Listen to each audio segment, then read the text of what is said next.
10 best aircraft in the GTA series. Before we start, I would like you to hit that red subscribe button so that you never miss out on any of our videos.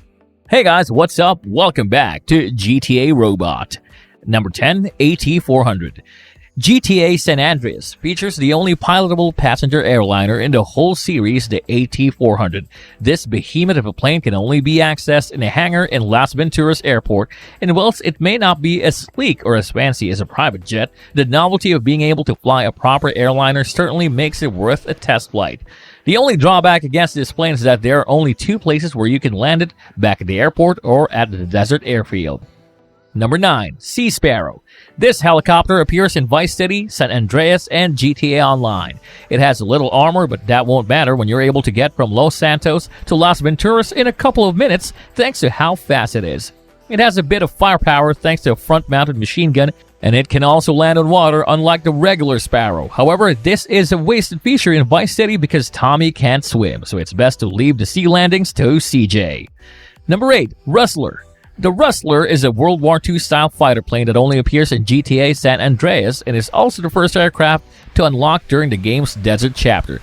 It's equipped with twin machine guns, which are surprisingly powerful and perfect for a bit of aerial mayhem, and being a fighter plane means that it's also very maneuverable.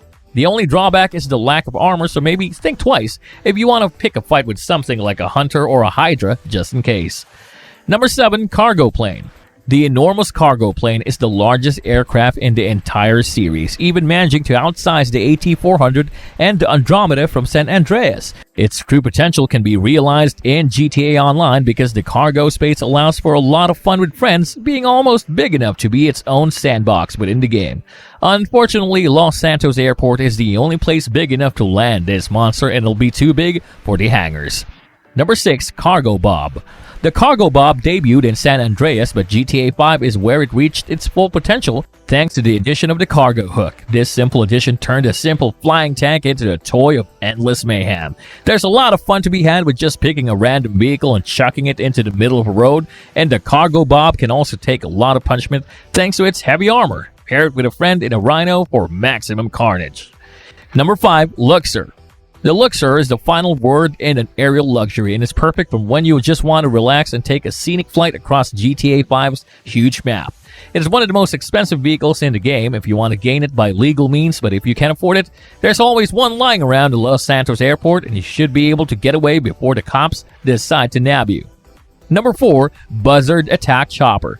There have been multiple assault helicopters throughout the GTA series, such as the Hunter in Vice City and San Andreas, but the Buzzard from GTA 5 is arguably the best of all of them thanks to the modern controls. It's fairly easy to hijack one from Los Santos Airport, and once you do, you've got access to some serious firepower in a very nimble aircraft. Its miniguns can annihilate most vehicles in seconds, and don't worry if your aim is terrible because that's what the homing missiles are for. Number 3. Mallard. The first plane any GTA 5 flight school attendee uses, the Mallard stunt plane is designed to be one of the most maneuverable aircraft in any GTA game.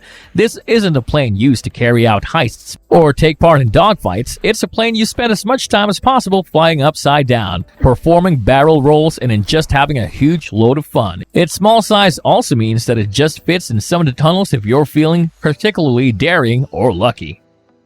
Number 2. Hydra.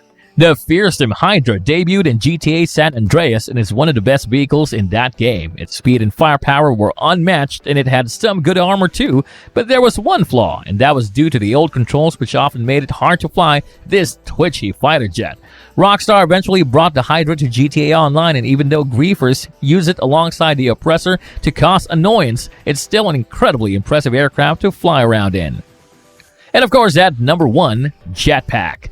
Technically, this isn't an aircraft, but the jetpack is easily the best method of flying in any GTA game, and it was the standout vehicle from GTA San Andreas. This fantastic little pack controls pretty well, and you're able to use one-handed weapons, which is perfect for causing mayhem. Best of all, if you complete the mission Black Project in GTA San Andreas, the jetpack becomes a permanent unlock that spawns at the desert airfield, or you can just use a cheat code to spawn it in whenever you want. This brings us to the end of our video. I hope you enjoyed it. Hit like if you did, and don't forget to subscribe to our channel so that you don't miss on any of our videos in the future. Also, watch the 2 videos that are on your screen because I'm sure you'll love them. With that, I'll see you on the next video.